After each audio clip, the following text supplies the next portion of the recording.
Habari za pale popote ulipo. Mnamo tarehe 9 mwezi wa 6 2026, Mamlaka ya Udhibiti wa Huduma za Maji na Nishati Zanzibar ZURA zimetoa bei mpya ya upandaji wa mafuta kutoka katika 3850 kufika katika 3890. Mjawiri Online TV imefika katika kituo cha Darajani zinazopindishia gari za aina tofauti ikiwemo za Mwera, Kianga, Mtoni Kidatu, Fumba na aina za gari tofauti. Tumekuja hapa kuwasikiliza madereva, je, wanalipi la kusema mbele ya serikali kwa mara ya pili kwa kupandishiwa ya bei ya mafuta. Kweli mafuta yamepanda na serikali sio kama hawajua, wanajua na tatizo lilokuweko linajulikana.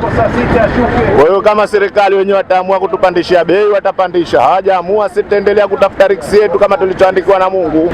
Uchukuaji wa nauli mpaka sasa hivi ndio ule tunachukua tulopangiwa na serikali. Hatuwezi kujipandisha sisi kama sisi, kwa sababu serikali ndio anopanga kila kitu. Kimaslahi sisi ukituuliza kuhusu kupandishiwa tutaomba tupandishiwe, lakini hatuwezi kuisindikiza serikali kwa sababu serikali ndio uamuzi wa mwisho wenyewe wanaoamua. Sawa. Kwa hiyo wakiamua kuangalia, tunaangalia wananchi wetu wanaofanya kazi hii kiasi kinawamudu kwa hapa sasa hivi ili wasogee mbele nao kimaisha, kama wenzetu kama serikalini wamepandishiwa bei, vitu vya mishahara yao sio tatizo. Kwa hiyo na sisi wakipandisha huku kidogo itakuwa kama ametusaidia na sisi tulikuwa hali ya chini. Mafuta kila siku yanapanda bei, lakini sisi nauli yetu bado iko pale pale chini. Kwa hiyo tunaomba na sisi, kama mimi ni dereva daladala na semea na wenzangu kwa wote kwa dereva daladala, kwamba na sisi tuongezewe nauli. Mshanifahamu? Tuongezewe nauli zetu na sisi. Kama sisi route yetu sisi ya Fumba, nauli yetu ifanywe 1500. Mshanifahamu? Au wengine hao tena watajua, lakini sisi katika route yetu sisi tuongezewe nauli yetu 1500. Na kuhusu la habari za Silva, naona mwaka huu au miaka hii wamezidi sana.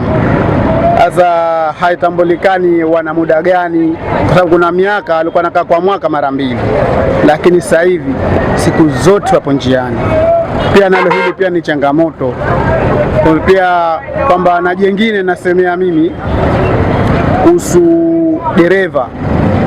dereva, kuna vitu, kuna beji, ana leseni, ana fomu, ana viatu. Hili swala la beji kwa dereva lina mantiki gani? Kwa sababu dereva anapopata ajali haulizwi beji yako iko wapi.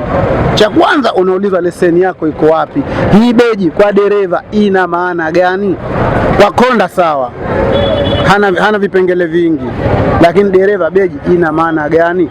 Na kuhusu nauli, tuongezewe nauli.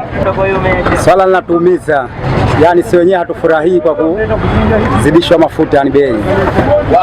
Mwezi uliokwisha tarehe 7 ngapi imepandishwa, na tarehe 9 inapandishwa tena mwezi huu. Kwa hiyo linatuumiza, na hasa kwa sisi madereva na makonda daladala.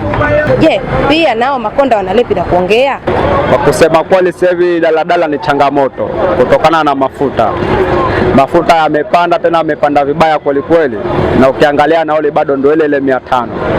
Kwa sababu hapo mafuta alipopanda tuongeze nauli 600, bado hapana kitu. Pia wafanye juhudi watupandishie nauli, unaumia.